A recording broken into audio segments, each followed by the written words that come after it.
The palace was already prepared for grandeur, but one decision turned a state banquet into a royal fault line.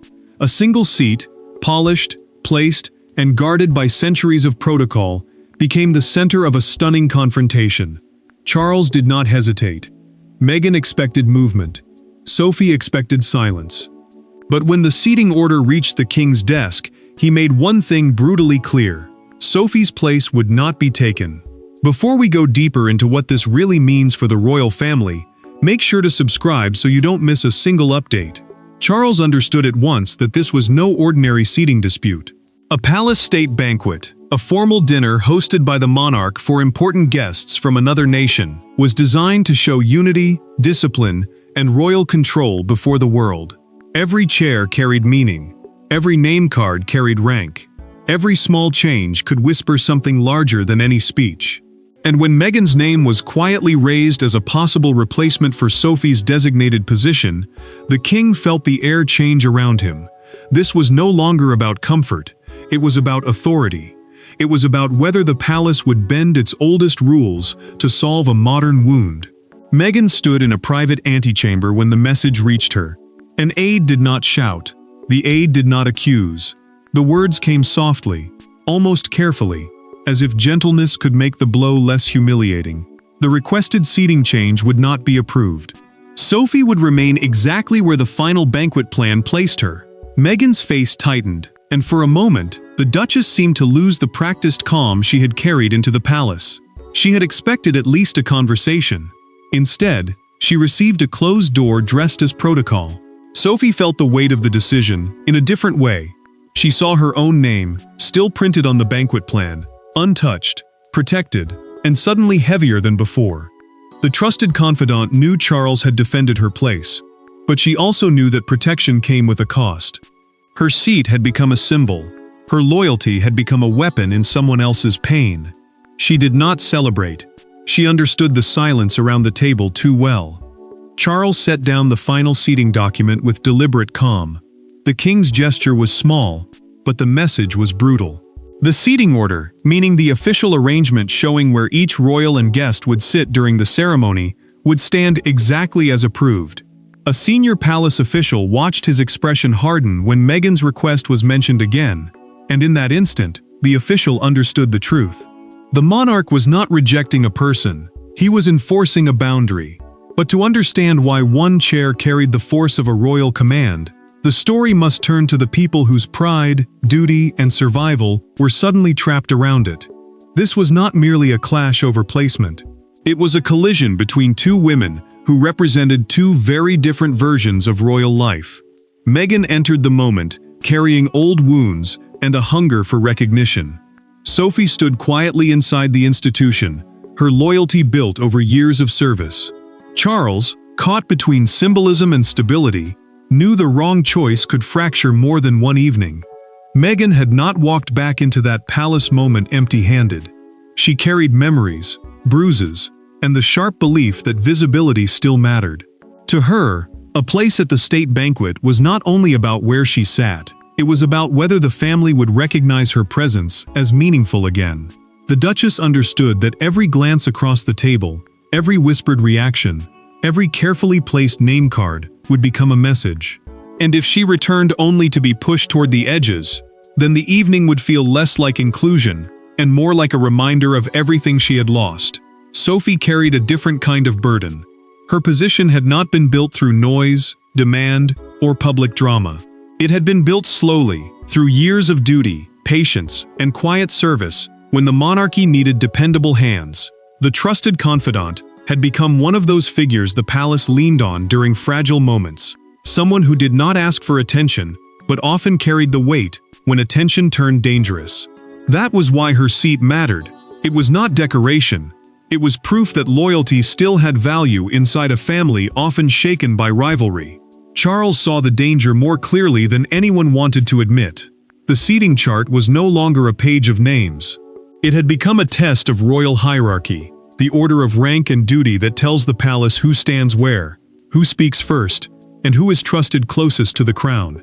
If the king moved Sophie, the message would travel fast through the family. Those who had remained steady, would wonder whether sacrifice could be erased by pressure. Those who had stepped away would see that pressure could work. Camilla privately watched the tension sharpen. The queen consort understood that this was bigger than Meghan and Sophie, because the king's decision would expose who still had influence behind palace doors.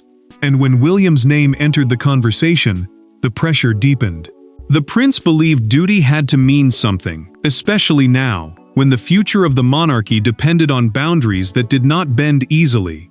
Charles studied the seating plan alone, then circled Sophie's name with his pen and pushed the paper back across the desk without raising his voice. In that quiet movement, the verdict became impossible to mistake. Meghan had sought recognition, Sophie had received protection, and the king had chosen stability over repair. Yet the king's refusal did not emerge from nowhere, because one earlier moment had already convinced the palace that the banquet seating could become a dangerous symbol. Every palace crisis has a moment people later remember in silence. For this one, it was not the banquet itself. It was an earlier reception, smaller, colder, and far more revealing. A glance across a crowded room, a quiet correction from an aide, a frozen pause near the receiving line. That was when Charles understood the seating dispute was no longer about comfort. It was about control. Meghan had walked into the Windsor diplomatic reception believing the evening might soften old wounds. The reception, a formal royal gathering where important guests are greeted in a set order, was meant to be controlled, gracious, and calm. Yet beneath that calm, every position carried meaning. Sophie had already been assigned a senior place near the formal greeting line, the arranged order where royals welcome guests according to rank and duty. That position did not simply mark where she stood, it marked trust. It told the room that the palace saw her as steady, useful, and close to the working heart of the monarchy. Meghan stepped toward that place with a confidence that seemed small at first, almost natural. But the moment tightened before anyone could pretend not to notice. A palace aide moved quickly, spoke quietly, and redirected the Duchess away from Sophie's assigned position, in front of several senior guests. The words were careful. The damage was not. Meghan forced a composed smile, but the correction cut through her. She had not been shouted down. She had been gently moved aside, and somehow that made it worse. It felt polished. It felt practiced. It felt like rejection wearing white gloves. Sophie lowered her eyes when the moment happened, and the trusted confidant felt unease rise through her silence. She had not asked for Meghan to be corrected. She had not requested humiliation. Still, her name became attached to the wound. The palace had protected Sophie's place, but in doing so, it had turned her into the quiet reason another woman looked exposed. That was the cruel power of royal order. It could defend one person while breaking another in the same breath. Charles received the written account the next morning, and the king understood what others were too nervous to say aloud. If Meghan and Sophie were placed near each other again, any change would be read as surrender. Any movement would look like the palace had learned fear from embarrassment. William saw it the same way. The prince believed symbolic order mattered because one concession could become a demand, and one demand could become a pattern. Charles decided then that the coming state banquet would not repeat the confusion of Windsor. This time, the order would be fixed before anyone entered the room. Meghan's silence at the reception had not ended the matter. Sophie's unease had not softened it. The wound had simply traveled forward, waiting for the next ceremony to reopen it.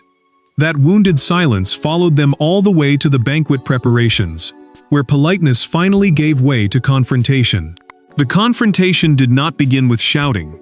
It began with controlled voices, careful posture, and the unbearable pressure of people pretending not to be angry. Meghan wanted an explanation. Sophie wanted the matter settled without spectacle. Charles wanted obedience to a decision already made. But when the door closed and no cameras remained, the silence inside that private palace room became sharper than any accusation.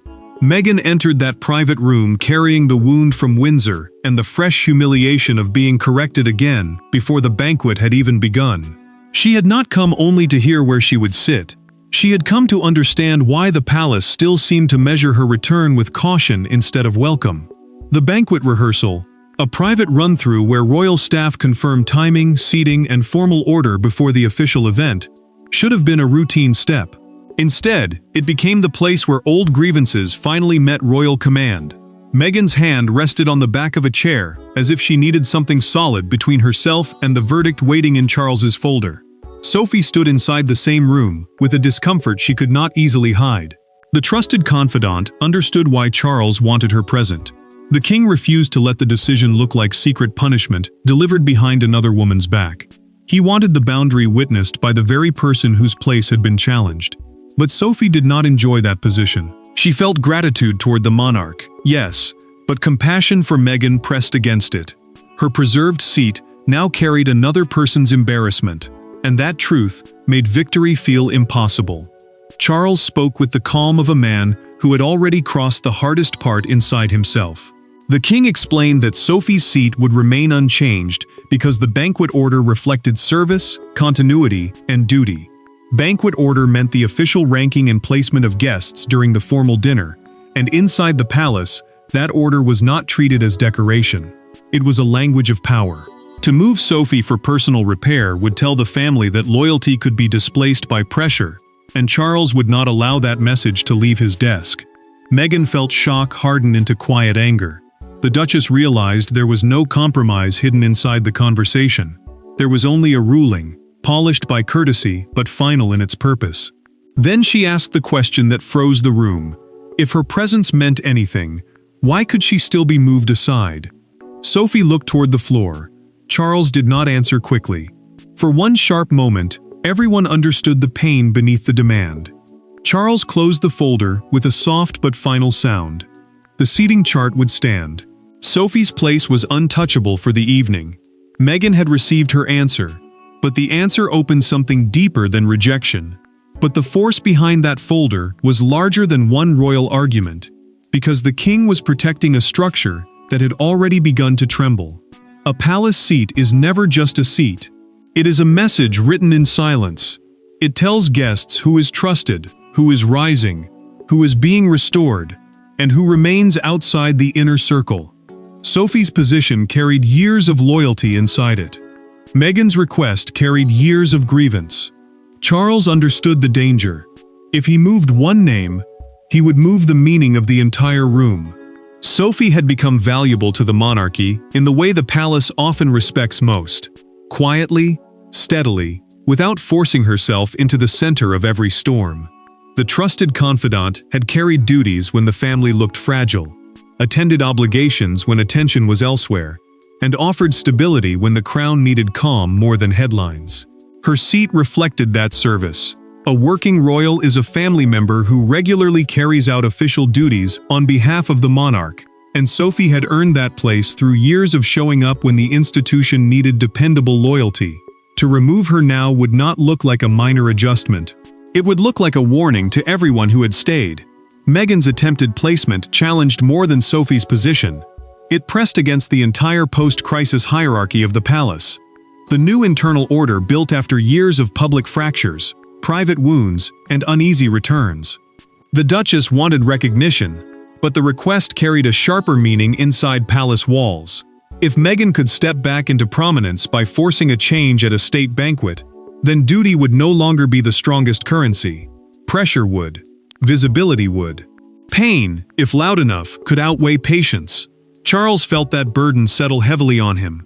The king knew Sophie had carried public obligations without turning them into personal theater, and that kind of service mattered to the survival of the crown. William stood beside him in a side office, reading the final arrangement with the focus of a man already thinking beyond one evening. The prince did not speak in anger. He spoke with quiet resolve, warning through a few measured words that the monarchy could not reward pressure over service and still expect loyalty to hold. Camilla studied the seating list and understood the message immediately. The queen consort saw that Charles was not only protecting Sophie, he was speaking to anyone who hoped emotion, publicity, or old grievance could reorder palace influence. A senior courtier then put the danger into plain terms. Changing Sophie's placement would weaken every future seating plan, every invitation list, every ceremonial order. Ceremony, in palace language, means the official rituals and arrangements that show rank, duty, and authority. Once those rules looked negotiable, the whole structure would start to shake. Meghan realized the decision had reached beyond the chair itself. The palace had not merely denied her a seat, it had denied the symbolic comeback she believed the evening might finally deliver. And once the king nodded and signed off, the refusal became instruction. Once the decision hardened into palace instruction, the consequences began moving through corridors faster than anyone could contain. By the time the final cards were placed, the palace staff already knew something had shifted. Names were checked twice. Chairs were aligned with unusual care. No one spoke loudly near the banquet hall doors. Meghan's place had changed. Sophie's had not. And in that silent choreography, the monarchy delivered its coldest message. The room would welcome Meghan, but it would not rearrange itself for her. Meghan felt the meaning, before anyone explained it. The revised arrangement did not shout. It did not need to. Her name had been moved to a less prominent position, while Sophie's card remained exactly where Charles had ordered it to stay. A place card, the small printed card showing where each guest must sit, can look harmless to outsiders. But inside a palace state banquet, it becomes a royal signal.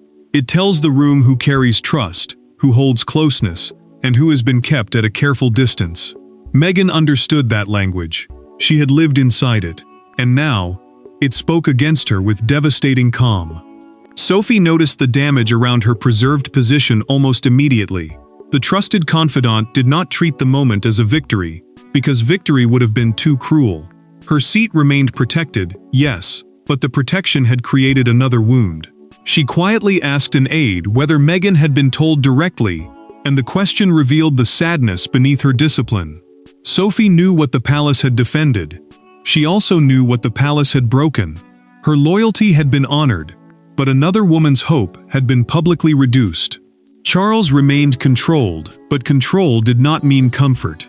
The king paused before entering the banquet area, carrying the strain of a decision that had solved one problem by deepening another. He had reassured Sophie, protected rank, and defended the system that kept the monarchy standing. Yet he also knew Meghan had been wounded in a way that could not be softened by polite language. Camilla sensed the tension tightening, and warned that the seating story would not stay contained if anyone outside the room saw the change. The queen consort understood how quickly palace silence could turn into public judgment. William accepted the fallout with a colder kind of resolve. The prince believed short-term discomfort was less dangerous than long-term uncertainty around rank and duty. To him, this was the painful price of order. If the palace bent now, every future ceremony could become a battlefield. If it held firm, someone would suffer. That was the brutal choice Charles had made. Meghan looked down at the card bearing her name, then glanced across the hall towards Sophie's untouched seat. Her face tightened before she turned away. In that moment, the Duchess had to decide whether to carry the slight into the evening or bury it beneath composure. Yet just when the decision seemed locked in cold protocol, a private exchange changed the emotional meaning of the night. The turning point came away from the officials, away from the printed cards, away from the machinery of rank. Two women stood without aides between them. Meghan carried humiliation. Sophie carried guilt. Neither had created the system that placed them against each other, yet both had been forced to stand inside its judgment. For the first time that evening, the conflict became human. Meghan had already decided to survive the evening in silence, but silence did not mean peace.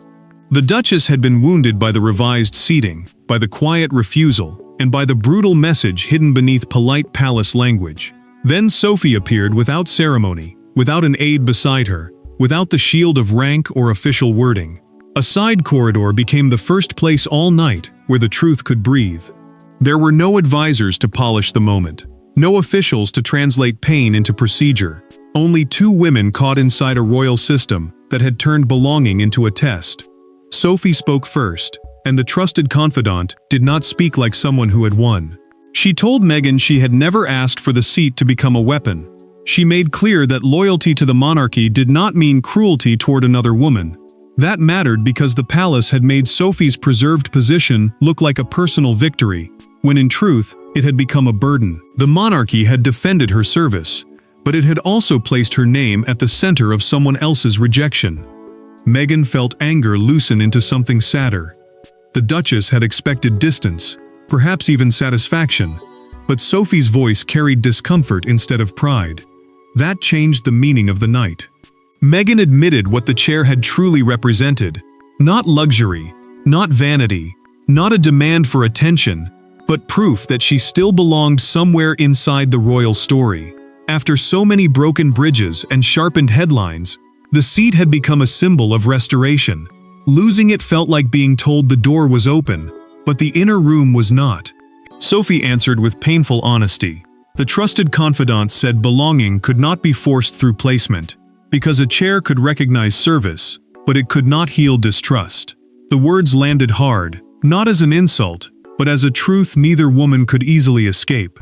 Sophie then gently touched Meghan's arm for a brief second, not as an apology for keeping the seat, but as a recognition of the wound the evening had opened. Meghan entered the banquet without challenging the arrangement. Sophie carried her role with restraint instead of satisfaction. For a moment, dignity replaced rivalry, and pain became quieter than protocol. But outside the palace walls, restraint vanished, and by morning, the private struggle had become a public symbol. The palace wanted silence. The world chose spectacle. By sunrise, the banquet was no longer remembered for diplomacy, jewels, or speeches. It was remembered for a chair. Commentators circled the story like a storm over London. Supporters saw discipline. Critics saw rejection. And one front page captured the mood with brutal simplicity. Sophie remained seated. Meghan was stopped. And Charles had drawn the line. London woke to a story the palace had tried to bury beneath elegance. The state banquet, once meant to display unity before foreign guests, had become a national argument about loyalty, rank, and forgiveness. A state banquet is a formal dinner hosted by the monarch for visiting leaders, and every detail inside it carries the weight of royal order. That was why the seating decision mattered. It did not stay trapped inside palace corridors. It escaped into newspapers, morning broadcasts, and street conversations, where one private refusal became a public verdict on who deserved to be welcomed back and who deserved to remain trusted. Meghan felt the exposure with brutal force. The Duchess had lived through headlines before, but this framing reduced her pain into something colder. It made her look ambitious when she had felt wounded. It made her look rejected when she had wanted recognition. By mid-morning, the phrase attached to her name was no longer about return or reconciliation. It was about being stopped. And that word carried a sting no palace statement could soften. Sophie felt uneasy for a different reason. The trusted confidant saw praise gather around her loyalty, but praise can become another blade when it is sharpened against someone else. Every defense of her place risked becoming an accusation against Meghan. Every tribute to duty risked turning another woman's humiliation into a lesson. Sophie had kept her seat, but now the world was turning that seat into a symbol she had never asked to hold. Charles watched the reaction harden. The king had expected whispers, but not this level of public division. A specific newspaper front page showed two empty banquet chairs beneath the headline, "The Seat Charles Would Not Give," and the image made the dispute instantly unforgettable. Outside a London kiosk, a commuter held up the paper, read the headline aloud, and others nearby paused. In that small public moment, a palace seating choice became shared judgment. Camilla understood the danger as the morning broadcasts followed. One major presenter called it the clearest palace signal yet that service now outranks status, giving the decision political and emotional weight. William accepted the phrase with quiet certainty, because the prince believed the monarchy needed exactly that message. Yet outside Buckingham Palace, a small crowd gathered near the gates, some defending Charles's firmness, others calling the moment unnecessarily cold. The monarchy had settled one internal dispute, but it had revealed a deeper public divide over restoration, duty, and mercy. And when the noise finally settled, one truth remained inside the palace. Charles had not simply protected Sophie's seat, he had defined the cost of belonging. In the end, the palace did not collapse. The banquet continued, the guests were served, the music played, but something irreversible had happened beneath the ceremony. Charles had chosen order over appeasement, loyalty over pressure, and continuity over emotional repair. Meghan left with a wound no chair could heal. Sophie remained with a burden no title could soften. And the monarchy revealed exactly what it values most. Charles understood the decision had become more than a seating matter. The king had not only blocked Meghan from taking Sophie's place, he had defined the emotional terms of return. The monarchy, meaning the royal institution built around the crown, family duty, and public service, could welcome complicated figures only as far as they accepted the order that held it together. That mattered, because the palace survived on symbols as much as rules, and one changed chair could have told every loyal figure that years of service could be pushed aside by pressure. It also mattered, because forgiveness inside royal walls did not mean full restoration. Meghan had been allowed near the ceremony, but not near the center. Meghan carried that truth with painful clarity. The Duchess was not broken by the evening, but she could no longer mistake access for acceptance. Her presence inside the palace did not guarantee a return to the inner circle, and the distinction cut deeply. She had wanted the chair to say she still belonged. Instead, the refusal told her that belonging could not be claimed through visibility alone. Sophie felt the other side of that verdict. The trusted confidant had not won in any simple way. She had been confirmed as trusted and protected, yet that protection came with solemn responsibility. Her loyalty now carried expectation, and expectation could wound others even when it was earned. Charles privately reflected on the cost after the banquet ended. The king stood alone beside the final seating chart, touched the edge of Sophie's card, then left without changing a single name. A seating chart, the official plan showing where each person sits at a formal event, had become the quiet record of a brutal choice. He had protected protocol, the set of palace rules that guides rank and ceremony, but he had also deepened a personal fracture that might never fully close. William saw the outcome as necessary. The prince believed the future of the crown depended on boundaries that could not bend under emotional pressure. Camilla recognized the warning too. The queen consort understood that even those close to power remained subject to rank, duty, and usefulness. No one was above the architecture of the palace. The final verdict was cold, unmistakable, and complete. Meghan was denied the symbolic restoration she sought. Sophie was not crowned by the moment, but she was confirmed by it. Charles was not cruel for spectacle. He was decisive for survival. The palace could forgive appearances, manage tension, and stage unity, but it would not surrender hierarchy to personal expectation. Inside those walls, belonging was granted through service, and on that night, Sophie's seat proved it. There was nothing more to move, nothing more to negotiate, and nothing left to misunderstand. The chair remained where it was, and so did the monarchy's verdict. Thanks for watching.